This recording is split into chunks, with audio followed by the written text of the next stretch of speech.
The Golden State Warriors, they're going to have an uphill battle this season to return to the finals. Klay Thompson suffered a torn ACL in last year's finals, while Kevin Durant and DeMarcus Cousins, they found new teams. Steph Curry responded to doubts about the Warriors being serious title contenders by saying, quote, "I just laugh it off." Rob Parker, got to ask you, are the Warriors, my Warriors, still legit title contenders? I don't think they are, not at all. I really don't, and I think people, I get it. They had that unbelievable run. They went to 5 straight NBA championships. First time that happened since the Celtics in the 50s and 60s when they went. So I get it. Everybody thinks, oh, they're still going to win. They still have Draymond. Clay's going to eventually get back. They got D'Angelo Russell, and of course they have Steph. So yes, no, the landscape has changed. They don't have Kevin Durant anymore. That is the piece that's missing. And when you look at their run, this is questionable at best. Remember, it is. When they beat the Cavs, Greg, do you remember that? Beat the Cavs in the championship. No Kyrie, no Love. That was the one that they won when Steph was leading the way. Then Steph Curry is the author of the biggest choke in NBA history. Up 3-1, they choked. They choked to the Cavs. Steph wrote that book. No team in the history of the NBA had ever choked down a 3-1 lead. Ever. In the finals. In the finals. This was a 73-win team. Greg, you remember that? All those wins? I do. They lost the last 3 games in that series, including 2 at Oracle. So who did they lose to? I forgot. Right? That was to the Cavs. Who was the leader of that Cavs team? Kyrie Irving. And LeBron was on that team, too. Okay, all right. Then this past year, for all the injuries, oh, it's so unfair. How could Toronto, it's not fair. They had injuries. Wait a minute. Their first championship, they won because Cavaliers had injuries, right? Injuries are part of the game, Greg. Got to play with who's out there. Game 6, Mr. Everything, Steph Curry, has an open look to win the game with 10 seconds to go. He makes all the shots, half court, trick shots. Sometimes I think he's playing for the Harlem Globetrotters. He's so good. But when it comes down to making the big shot in the big moment, you know what? He doesn't make it.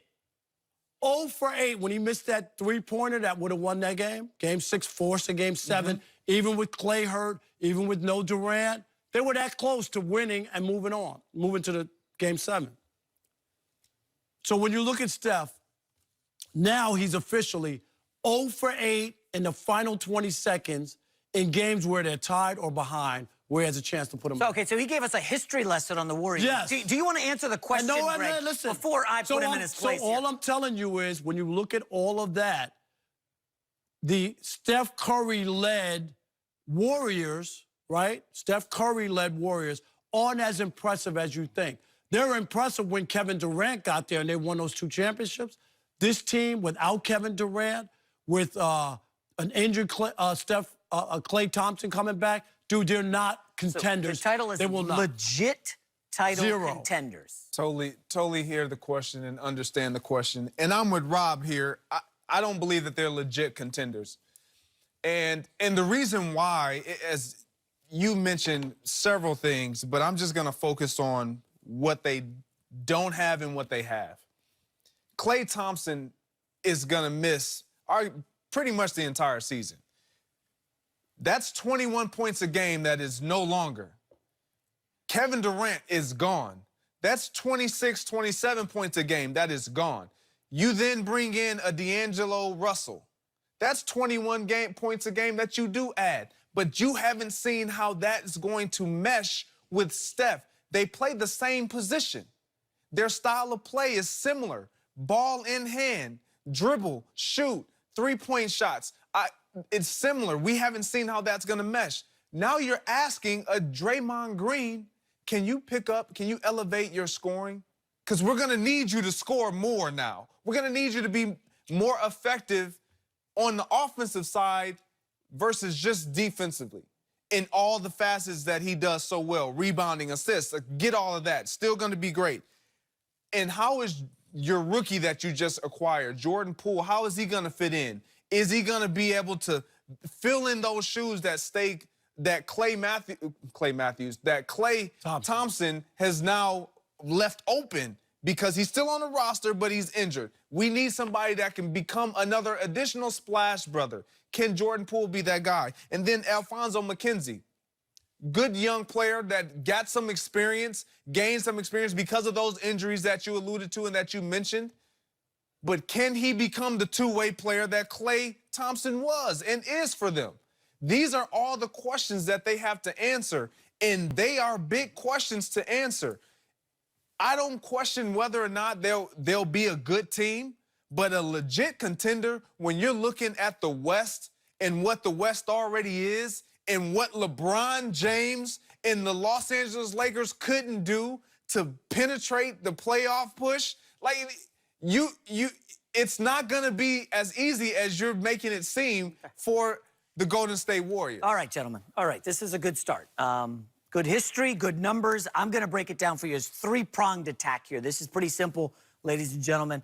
Let me get started here with the theme of reinvention. Okay, you guys know it well. Drake was like a teen actor in this Degrassi show, you know, like teeny bopper stuff. He's now one of the greatest rappers going today, okay? He's reinvented himself. The Golden State Warriors were a great defensive team with Iguodala, Kevin Durant, protecting the rim, changing on the perimeter. They're going to reinvent themselves as an offensive juggernaut. They're going to trot out, when Klay comes back, Klay, Russell, and Curry, a three-headed monster from the perimeter. D'Angelo Russell was an all-star last year. He's a good player. He's going to have to step up his game, but it's going to be easier when you're playing with the Splash Brothers. So that's one, reinvention.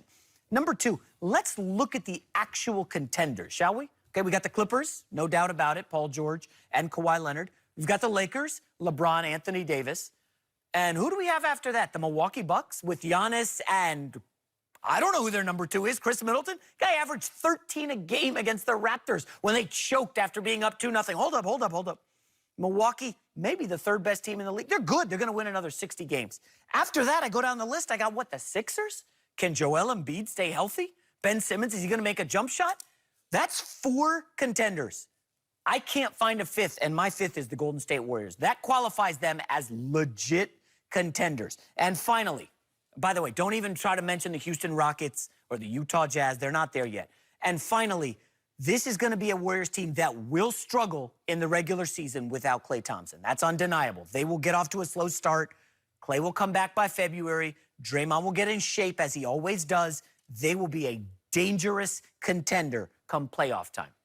Any rebuttals? I can't buy any of that, because the other thing that you're negating is just the Western Conference by itself. You're naming what? You're naming. What, you gonna give me Denver Nuggets? Is yes, that what I'm gonna give you. You gotta come with the Denver Nuggets. That was one game away from the Western Conference. Oh, the team that gagged at home in Game 7 against Portland, which can't win a game against the Durantless Warriors. Get out of here with the Denver Nuggets. Portland is another good team. Take it out. Houston's there. Houston? All these other teams, and you know what? I'm gonna give you two teams, right? The Lakers were a non-playoff team. You put them in. They're in there. Okay. There are two other teams on the outside that aren't going to be pushovers either. Pelicans are going to be much better. I'm just talking. I'm just saying, in the Western Conference. Wait, we went from legit title contenders to the Pelicans. But my point is, it's not the cakewalk that they used to have in the Western Conference. It's not going to happen. That's true. They're going to struggle. I just said that. In the Western Conference. They're not a legitimate. They will not be in the Final Four of trying to make it. They won't be in the Final Four of the Western Conference. They're going to be below that, and they will have to go on the road. They're not going to be. They're going to have to go on the road to mighty Denver. It's really simple. You can't win in Denver. I'll wrap it up with Portland just did in Game 7. We can look at their struggles against the Los Angeles Clippers last year with the roster that they had last year. Clippers had no stars. They had no stars. And now you add to what you had Paul George and Kawhi Leonard, and you really believe that the Warriors are a legit contender? No, the title was legit. No question the Lakers and Clippers are ahead of the Warriors. No doubt about it.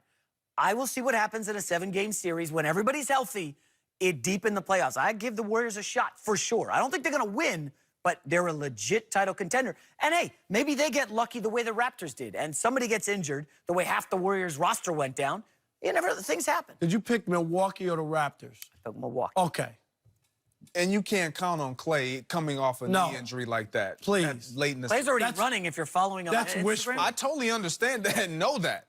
but it's an ACL. Time to get he back needs that. to the NFL. $40 million? Should Jerry just let Dak play out his current deal? Eric Mangini gives us his answer next.